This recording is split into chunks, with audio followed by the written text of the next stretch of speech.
Bonjour, bonjour mesdames et messieurs, chers Plesséiens. Eh bien, bienvenue dans ce quatrième Facebook Live.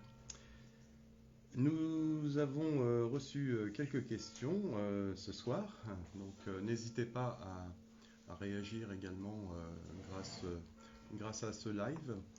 Je répondrai à vos questions, en tout cas j'essaierai d'y répondre au mieux.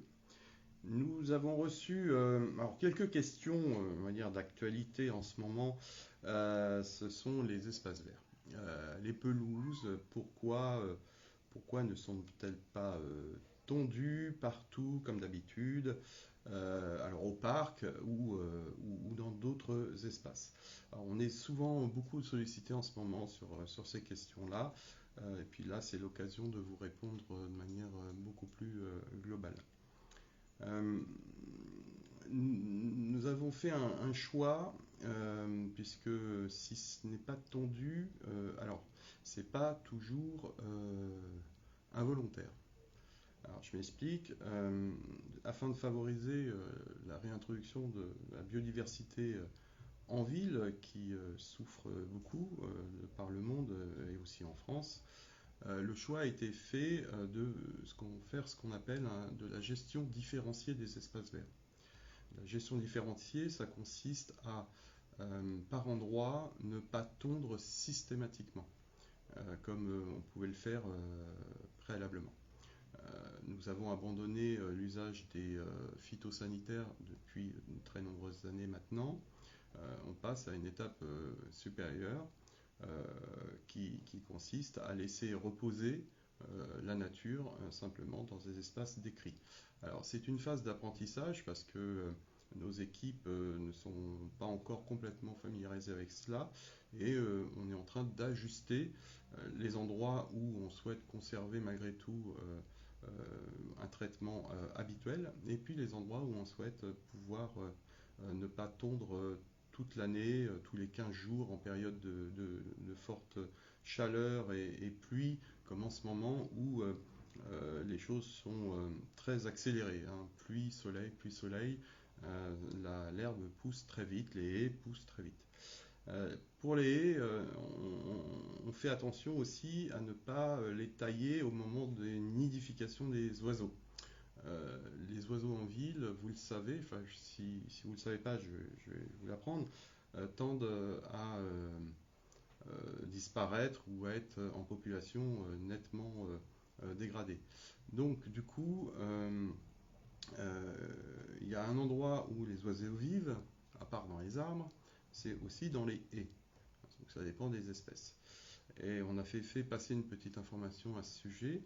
Donc on est dans une période jusqu'environ 15 juillet où l'intervention sur les haies, et on en a beaucoup, on a environ 2 km de haies au Plessis-Pathé, des haies publiques, eh bien on a fait le choix aussi de ne pas trop intervenir ou de ne pas intervenir dessus.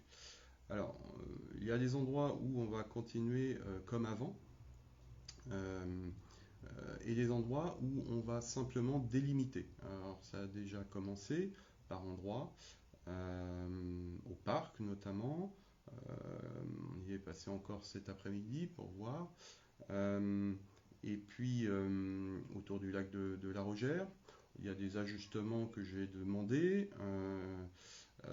et tout ça rentrera dans l'ordre. Alors c'est un apprentissage qui est un peu long. Les insectes ne sont pas forcément des nuisibles. Ils sont essentiels c'est le premier maillon de la chaîne alimentaire, et ils sont absolument indispensables pour l'ensemble de notre biotope.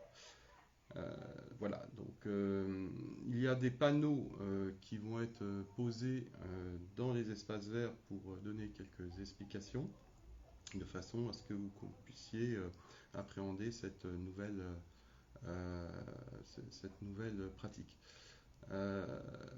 L'herbe, après tout, c'est pas sale, c'est pas moche, c'est juste un autre regard que nous pouvons avoir sur la nature.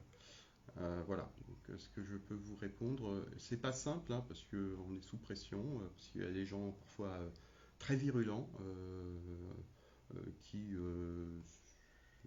déborde les limites de la courtoisie souvent, mais c'est pas grave. On va, on est, tout le monde est convaincu que c'est la bonne chose à faire. Voilà.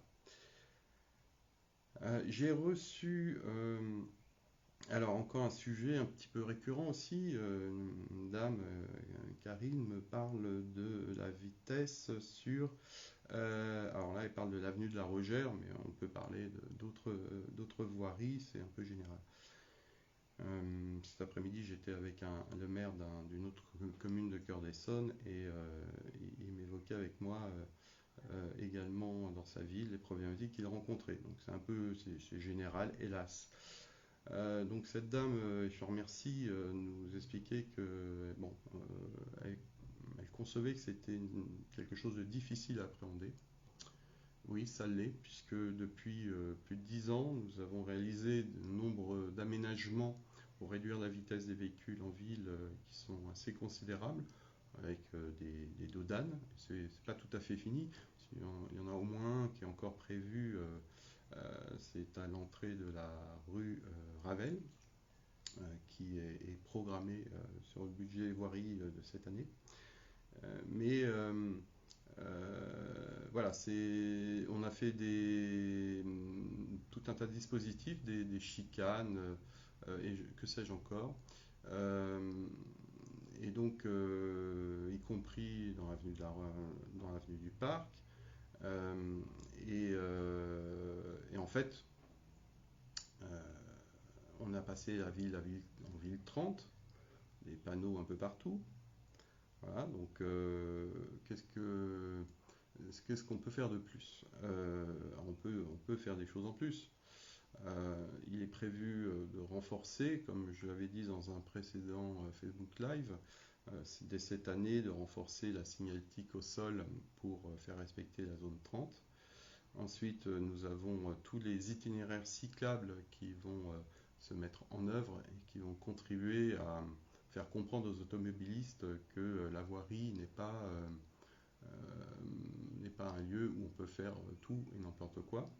Après, hélas, je ne suis pas en mesure euh, de faire en sorte que chacun respecte simplement à la fois la loi et à la fois l'autre. C'est une question de civisme, c'est une question de vivre ensemble, c'est une question de responsabilité, c'est une question qui touche à chacune et chacun. Je vois quelques automobilistes plécéiens ou pas, voire des bus qui parfois contreviennent à la nécessaire prudence qu'on doit avoir dans nos rues. On peut le regretter, on ne reste pas sans rien faire. Il y a un plan de vidéoprotection qui va se renforcer avec notamment l'introduction de vidéo-verbalisation. Voilà, notamment pour des stops très précis, hein, qui sont particulièrement pas respectés tous les jours, à toute heure du jour et de la nuit. Et puis la police municipale, elle est mandatée pour de temps en temps faire des contrôles avec l'Eurolaser que nous avons à disposition en mutualisation avec deux autres communes qui sont Le Deville et Marolles-en-Urquois. Voilà, donc on va pouvoir continuer à essayer de pacifier la voirie. J'ai eu une question à l'instant sur le terrain de pétanque au complexe sportif. Est-ce qu'il est, il n'y en a qu'un, il est grand, mais il n'y en a qu'un. Est-ce qu'il est accessible à tous? Le complexe sportif est un équipement public communal. Il n'est pas, s'agissant du terrain de pétanque, sous réserve que le club de pétanque n'y fasse pas des compétitions, ça leur arrive assez souvent. Évidemment, tout un chacun peut y accéder. Ce n'est pas un équipement qui est réservé à un club de pétanque. Voilà. Après, vous pouvez très bien vous adhérer à ce club de pétanque qui est très dynamique et qui remporte souvent par équipe ou en individuel des compétitions. Voilà. Euh, Ensuite, alors, question de Dominique sur l'espace vert situé entre les deux bâtiments. Oui, de la place Saint-Exupéry, je vois bien de quel espace vert il s'agit. Ça sert de terrain de foot tous les jours, a priori. Donc plus d'herbe, dégradation des branches basses, des cyprès qui font office de but. Voilà, ça va peut-être nous rappeler notre enfance. Que peut-on faire? Alors cet espace vert, si ma mémoire est bonne, mais on vérifiera, est un espace vert qui est de la compétence du syndic de copropriété. Je vérifierai pour être sûr que j'ai pas dit une bêtise, mais alors même si peut-être que la commune passe la tondeuse de temps en temps, je ne suis pas sûr que ce soit bien un espace public. On vérifiera, on vérifiera ça. Après, les enfants qui jouent, bah, comment dire, tant mieux qu'ils jouent, hein, puisqu'il faut en profiter quand on est jeune. Qu'ils jouent dehors et pas enfermés dans leur chambre sur une console de jeu, c'est peut-être pas plus mal aussi. Voilà, ça fait du bruit peut-être, mais ça doit être. Alors dans ce cas-là, il faut poser les règles. Voilà. Et puis.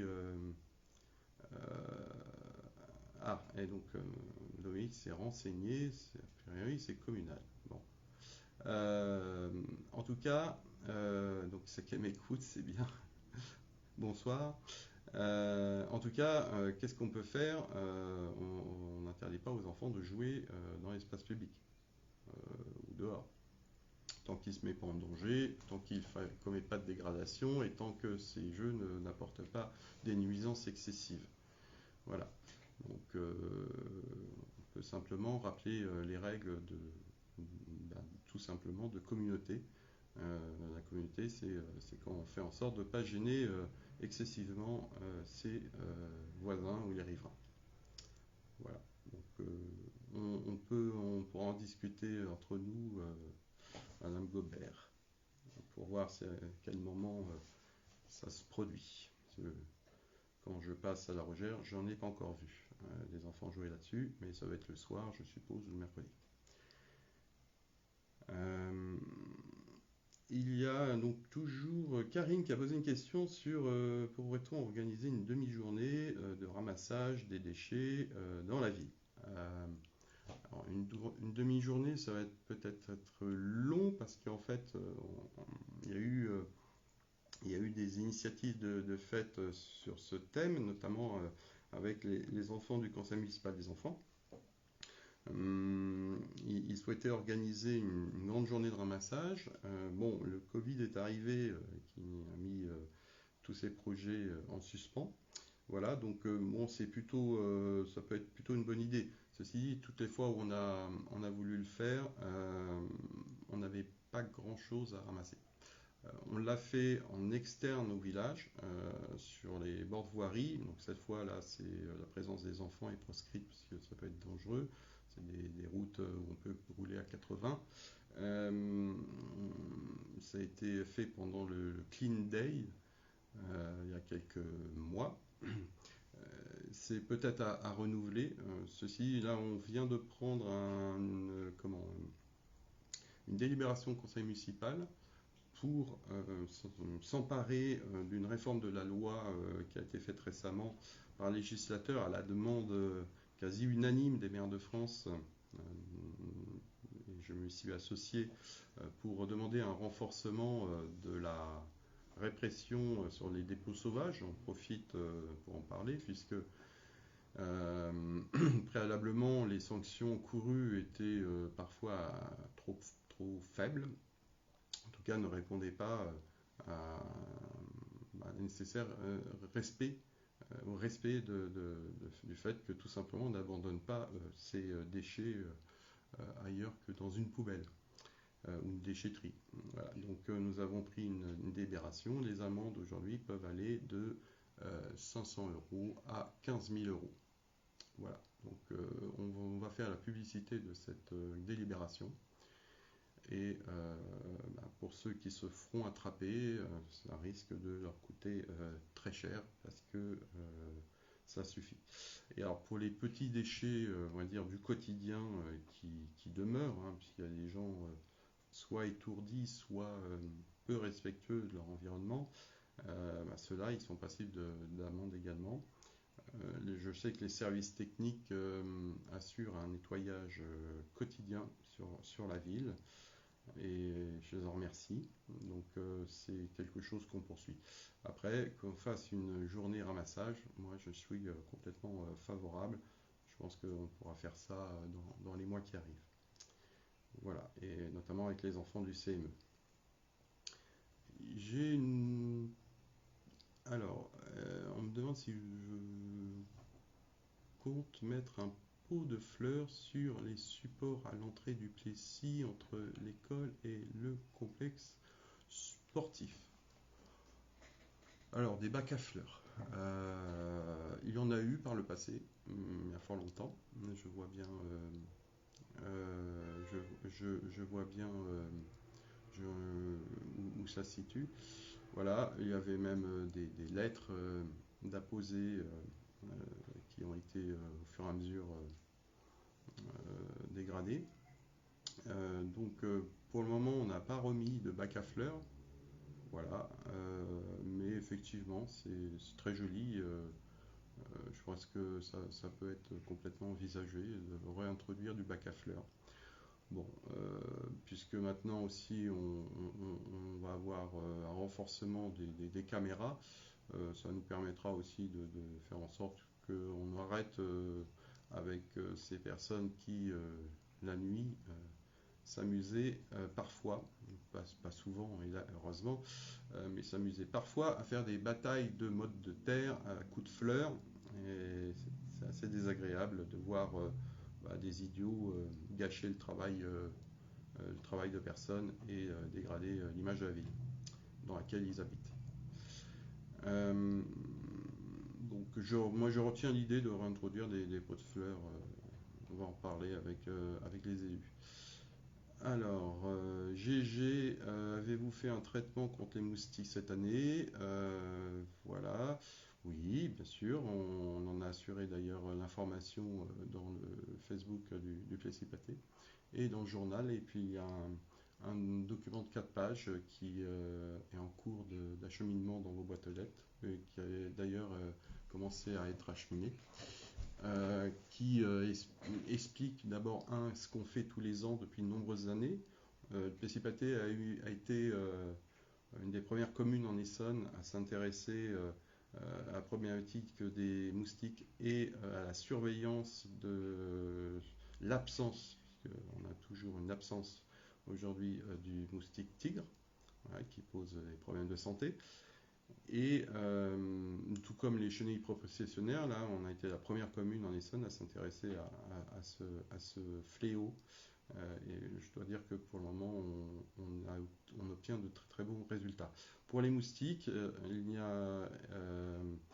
c'est un effort collectif à faire. Et pour ce qui concerne les espaces publics où on est susceptible d'avoir des proliférations de larves, eh bien, nous traitons et nous surveillons tous les ans par une entreprise spécialisée.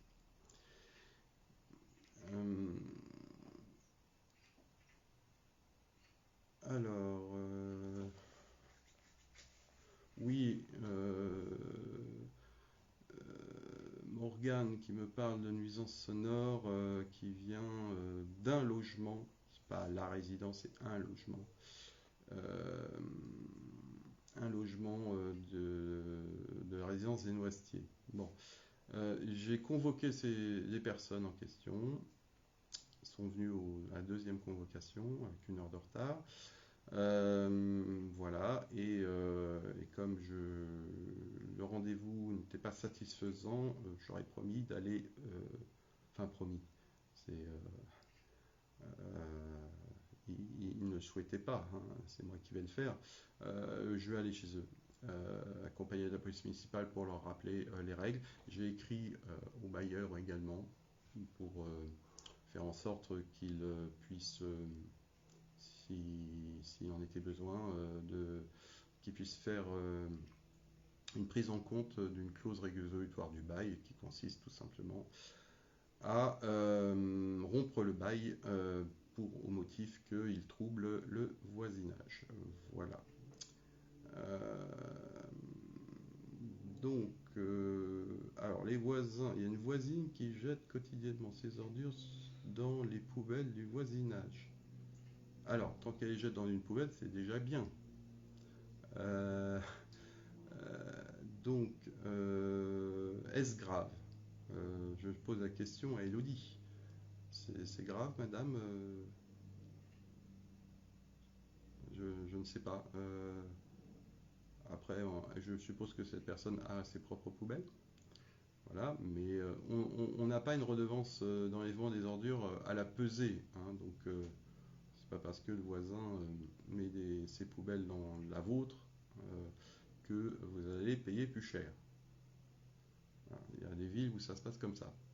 Vous payez au kilo que vous mettez dans votre poubelle et donc ça devient vite l'enfer parce que d'abord, les voisins collent leurs ordures dans les poubelles des autres ou alors s'en débarrassent dans les poubelles de la ville et c'est absolument ingérable. Fort heureusement, ça s'appelle la redevance incitative, incitative à faire n'importe quoi. Fort heureusement, on n'est pas dans ce système-là chez nous. Voilà. Donc, si Elodie veut m'envoyer un mail à ce sujet peut-être plus précis, qu'elle n'hésite pas. On regardera ça. Alors, j'avais aussi une question. Pourquoi est-ce que l'on procède à l'accueil des enfants de maternelle le matin pour le périscolaire? Pourquoi on les accueille directement à la maternelle de 7h à 8h15 et non pas dans le nouveau centre de loisirs? Alors, le nouveau centre de loisirs qui a été construit, c'est justement celui-là, il accueille les élémentaires. Et les maternelles, eux, sont accueillis dans le centre de loisirs qui était avant celui des élémentaires. Alors, c'est tout simplement pour une question de gestion de sécurité. Le Plessis-Patay a été une des premières communes en Essonne aussi à parfaitement respecter les préconisations de l'État sur les risques aux abords des établissements scolaires. Voilà, donc à ce compte-là, le matin, le centre de loisirs élémentaire n'est pas ouvert. C'est donc le premier bâtiment qu'il y a quand on arrive de la rue. Il n'est pas ouvert puisque les enfants d'élémentaire sont accueillis à l'école élémentaire. Donc ça voudrait dire que les parents soient obligés de rentrer dans l'enceinte de l'établissement complètement jusqu'à la porte du second bâtiment qui est celui des maternelles. Ce qui fait que on a un contrôle d'accès inférieur à ce qu'on a le soir, puisque le soir, les enfants d'élémentaire sont présents dans le bâtiment. Après l'école, ils sont transférés à l'école élémentaire, au centre de loisirs élémentaire. Et donc, du coup, on peut organiser avec les équipes d'animateurs un filtrage et un contrôle. Chose qu'on ne peut pas faire le matin. Voilà, donc dans un souci de renforcer les questions de contrôle d'accès et de sécurité pour les enfants, les familles, le choix a été fait d'accueillir les enfants de maternelle directement à l'école depuis la porte où tous les enfants rentrent quand ils vont à l'école le matin. Voilà, voilà l'explication que je peux vous donner là-dessus. C'est très draconien, hein, je le conçois, mais on s'entoure d'un maximum de précautions.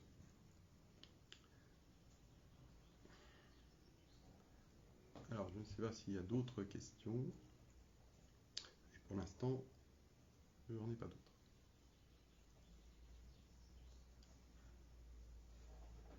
Alors, une question qui arrive.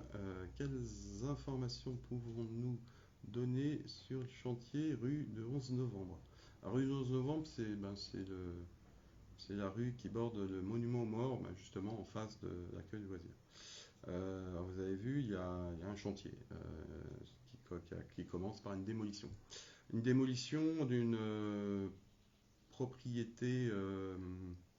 Alors, c'est un permis de construire qui a été accordé il y a maintenant plus de 2 ans, après une très très longue procédure. C'est pour faire du logement. La propriété qui était présente était extrêmement dégradée, insalubre, abandonnée. Il y avait un fort risque aussi de squat, comme dans toutes ces grandes maisons abandonnées. Voilà, donc, bah, l'idée étant de créer une bâtisse. La chose qu'on va garder par contre, c'est la maison qui fait l'angle et qui est en meulière, puisqu'elle a une valeur architecturale et patrimoniale. Donc celle-là, elle est conservée, elle sera réhabilitée, interdiction d'y toucher. Voilà, et donc quant au reste qui était plutôt très dégradé et d'une architecture très banale, eh bien, on va y retrouver maintenant des logements dans des formes comme on fait au Principaté, hein, qui respectent notre architecture plesséienne. Voilà. Euh, alors, on me demande est-ce que les haies se trouvant rue de la Rogère seront taillées sur les côtés latéraux gauche et droite afin de faciliter le passage des voitures et des piétons, car les petites branches dépassent. Oui, j'ai vu, j'y suis allé. Oui, ils vont être taillés. On attend. Alors, c'est vrai que la végétation a complètement explosé ces dernières semaines, avec, je le disais en début de Facebook Live, a complètement explosé avec cette alternance de pluie-soleil. Voilà, bon, en même temps, c'est la conception des espaces verts de la Rogère n'est pas simple, puisque d'abord, ils sont parfois on va dire, malaisés dans leur positionnement. Vous retrouvez les espaces verts, si vous allez chercher votre courrier dans votre boîte aux lettres, parfois faut enjamber des haies ou des buissons. Vous avez des endroits où il n'y a pas de trottoir, c'est un petit peu dommage. Et les endroits où il y a des trottoirs, ils sont quand même objectivement très étroits par rapport à ce qui a été mis de part et d'autre, c'est-à-dire la haie des riverains et la haie municipale. Et des riverains qui poussent également. Voilà, donc le piéton parfois se retrouve un peu en étau.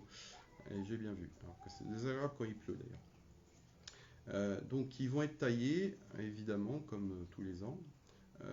Mais voilà, on laisse une période de façon à ne pas déranger la nidification des oiseaux. Voilà. Euh, parce que les oiseaux, c'est utile, notamment en ville. Parce qu'on parlait des moustiques tout à l'heure, les oiseaux mangent les moustiques. Et certains mangent les chenilles processionnaires également.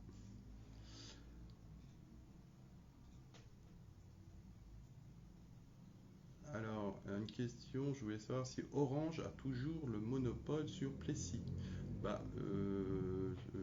Orange n'a jamais eu de monopole ni sur Plessis ni ailleurs. Je pense que ça veut parler de la fibre. Voilà. Alors, j'en profite 2 mots sur la fibre, puisque nous avons eu un appel d'une dame récemment, très récemment, en mairie, qui mentionnait un opérateur, donc elle n'avait pas bien compris le nom, qui se revendiquait de la commune. Alors, on ne revendique aucun opérateur, ni personne. Quand on le fait, c'est très exceptionnel et on en fait la publicité nous-mêmes. Voilà, ne vous laissez pas abuser par ces entreprises qui veulent vous vendre je ne sais quoi et qui disent mais on vient de la part de la mairie. Voilà, vérifiez toujours.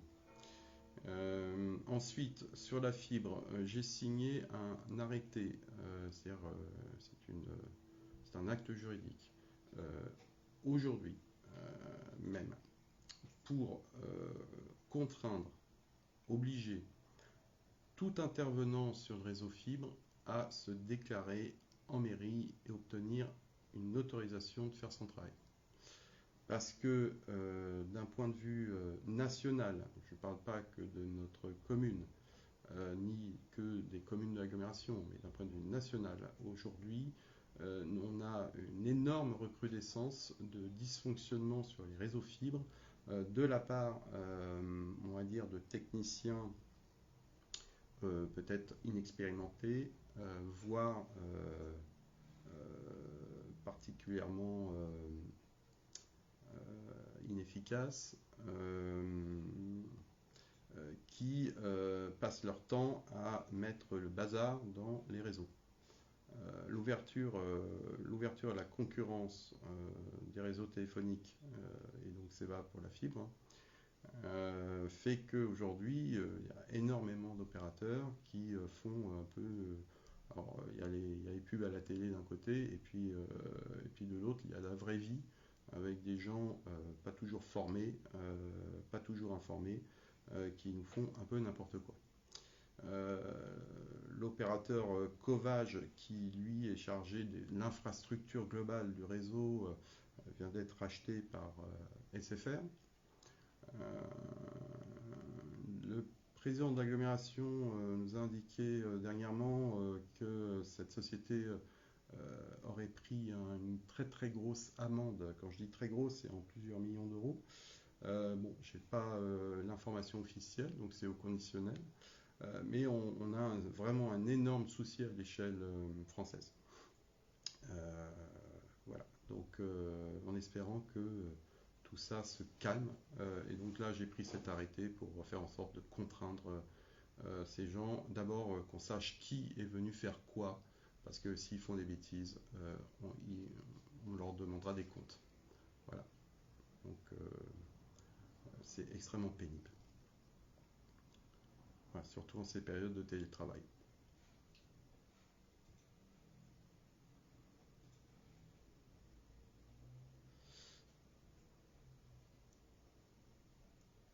Alors, est-ce que j'ai d'autres questions qui arrivent? Alors, Steven, habite Rubizé, certains pavillons sont pas éligibles à la fibre et nous aimerions savoir pourquoi et où ça en est. Merci. Voilà, alors, on vous a mis juste en. On va vous mettre une adresse mail pour tout ce qui concerne la fibre. C'est le service très haut débit, donc THD, de Cœur d'Essonne, qui fait le relais avec l'opérateur d'infrastructure, donc Covage, et également le syndicat intercommunal qui gère cette compétence, puisque c'est ni la commune ni l'agglomération qui géreront cette compétence, même si au début c'est l'agglomération qui a initié ce projet et qui a financé les premiers déploiements. Aujourd'hui, donc c'est le syndicat qui s'appelle le CIPEREC qui gère cette compétesse. Donc pour toutes ces difficultés, vous pouvez contacter l'adresse mail thd@cœuressonne.fr. On vous mettra donc l'adresse mail sur le live. Et alors pour ce qui concerne la rubisée, pour moi, la rubisée en totalité est complètement accessible à la fibre. Je ne vois pas pourquoi quelqu'un vous dirait que vous n'êtes pas éligible. Voilà, à part quelques adresses extrêmement éloignées, on va dire, du village, qui pourraient être difficiles d'accès pour la fibre, c'est certainement pas le cas de la rubisée. rubisé, toutes les adresses sont éligibles à la fibre. Donc parfois les opérateurs, pour se débarrasser des demandes, ont tendance à dire ce genre de choses, ou alors vous tombez sur quelqu'un qui ne sait pas et qui malgré tout répond, parce que voilà, c'est un peu la mode, je ne sais rien mais je dirai tout. Donc voilà, il n'y a pas de raison qu'on vous donne ce genre d'indication. Voilà. Après, s'ils ne savent pas faire, faut qu'ils changent de métier. Voilà. Et c'est pas la première fois que j'entends ce genre d'idiotie de la part des opérateurs. Donc, je les nommerai pas. Il y en a des très connus.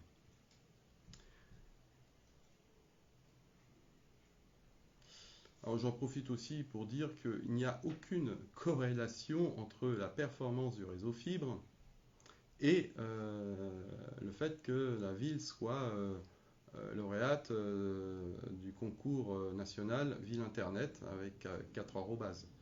Il n'y a pas de corrélation. C'est pas parce que on a des difficultés sur la fibre qui sont conjoncturelles en ce moment, ou alors que tout le monde n'est pas fibré, peu importe, que on aurait ou pas des arrobases. Les arrobases sont dédiées sur l'ensemble des projets numériques que nous développons au Plessis-Batley. Pour une ville de 4000 habitants, obtenir 4 arrobases sur les 5 maximum, je peux vous dire que c'est un véritable tour de force.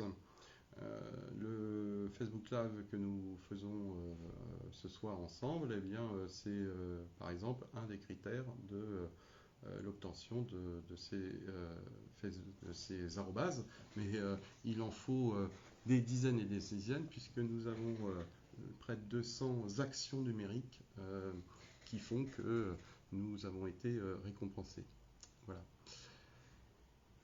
Alors, j'ai Master Sono, une dernière question. Peut-être pour vous, mais pas pour le public. Alors, y a-t-il toujours une pompe au niveau du lac de la Gère? Est-ce qu'elle fonctionne? Oui, oui, il y a des pompes et elles sont d'ailleurs télésurveillées et elles fonctionnent fort heureusement.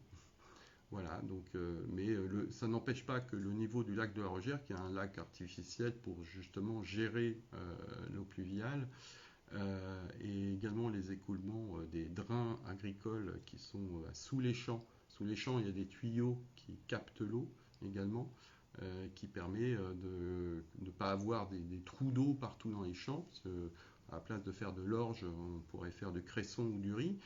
Euh, eh bien, euh, eh bien, il fonctionne, oui, tout à fait.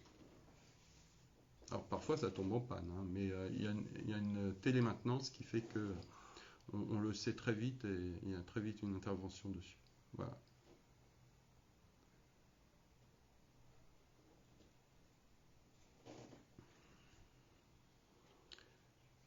Alors est-ce qu'il y a d'autres Il est 19h40, ça fait 40 minutes de questions-réponses. Voilà, moi je retiens en ce moment, c'est l'affaire de la pelouse qui pousse. Euh, Ça va pas être simple hein, pour nous de faire en sorte qu'on puisse avoir une autre vision de la nature en ville.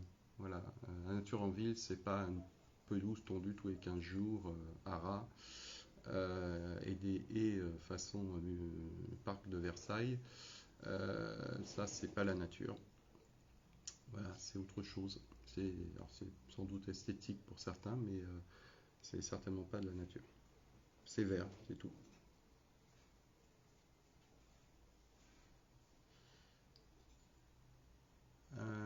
Bien. Eh bien, écoutez, s'il n'y a plus de questions, si peut-être une qui vient d'arriver, le temps qu'on me la transfère.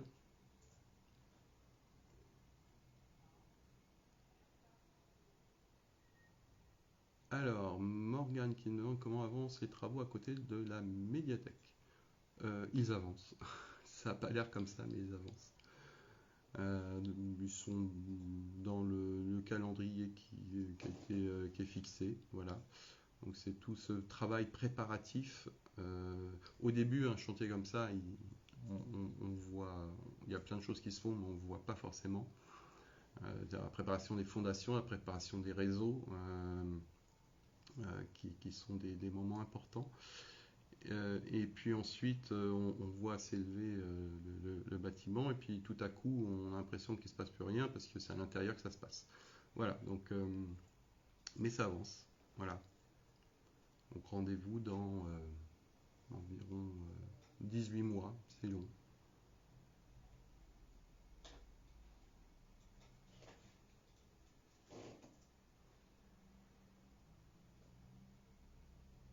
Alors les poneys, bah oui, oui, oui, ah bah oui, j'y tiens moi. J'y tiens aux poneys et aux chevaux. Euh, euh, Bien sûr, bien sûr, bien sûr. Euh, Aurore, qui est la gérante du Poney Club, enfin du centre équestre, je suis allé la voir il n'y a pas très longtemps, hein. Je vais renouveler notre disponibilité pour accueillir en villégiature ces animaux, voilà, qui sont très heureux là-dedans. Pour le coup, ils vont avoir de quoi brouter un peu, parce que ça a bien poussé aussi. Voilà, donc alors il faudra aménager avec le chantier, délimiter où chacun doit être ou pas être. Voilà, donc mais ça c'est complètement faisable. Voilà,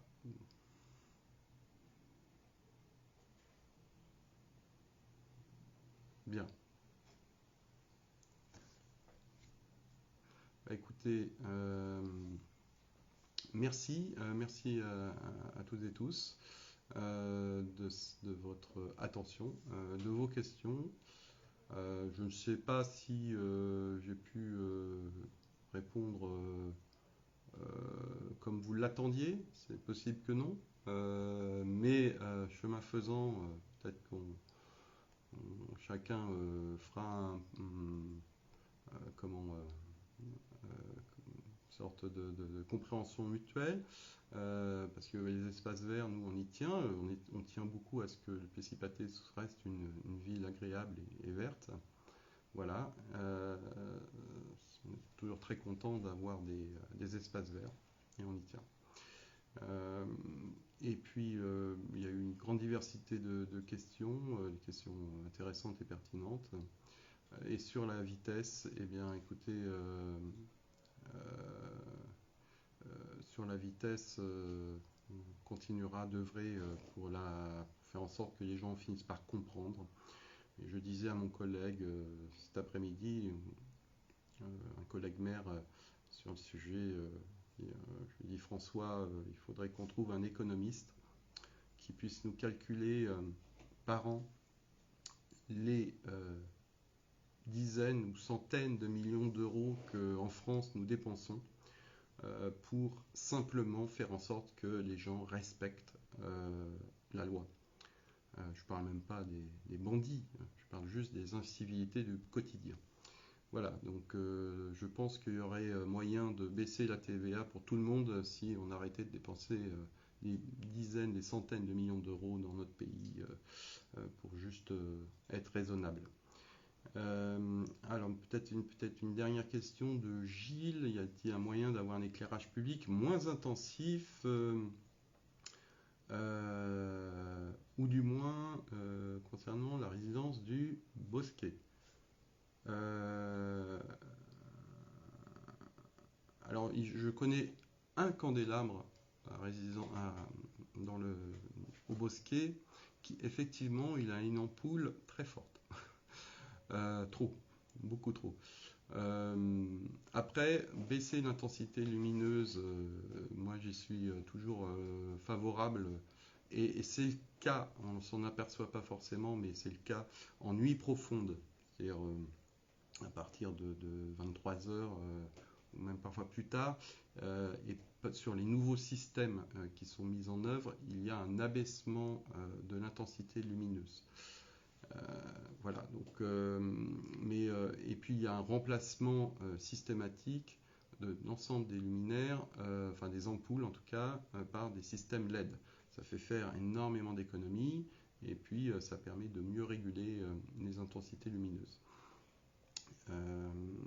La pollution, l'éclairage public de nuit, que ce soit pour ceux qui regardent les étoiles ou les insectes nocturnes, c'est un problème. Euh, donc, si c'est le candélabre auquel je pense, vous pouvez me faire un petit mail sur le site de la commune, parce qu'effectivement, celui-là, et le jour où il a été remplacé par quelque chose de beaucoup trop intense. Si c'est une remarque un peu générale, écoutez, je vais présenter très prochainement, moi, au service éclairage public de l'agglomération, une entreprise de LED, de façon à voir comment il est envisageable de faire un gros travail de modification de nos éclairages. Évidemment, à moindre coût pour l'agglomération. Bon, c'est des systèmes un peu juridiques un peu particuliers, mais ça existe. Donc je vais présenter cette entreprise au service de l'agglomération sur ce sujet. Voilà.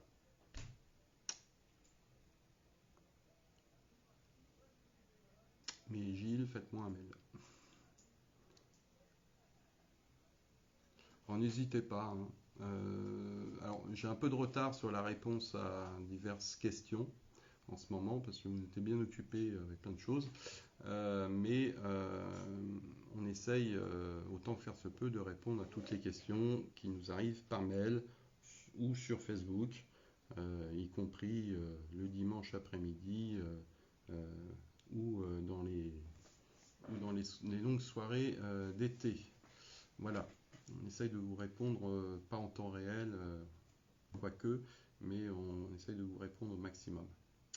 Écoutez, merci beaucoup de cet échange. Voilà, et puis je vous souhaite une excellente soirée.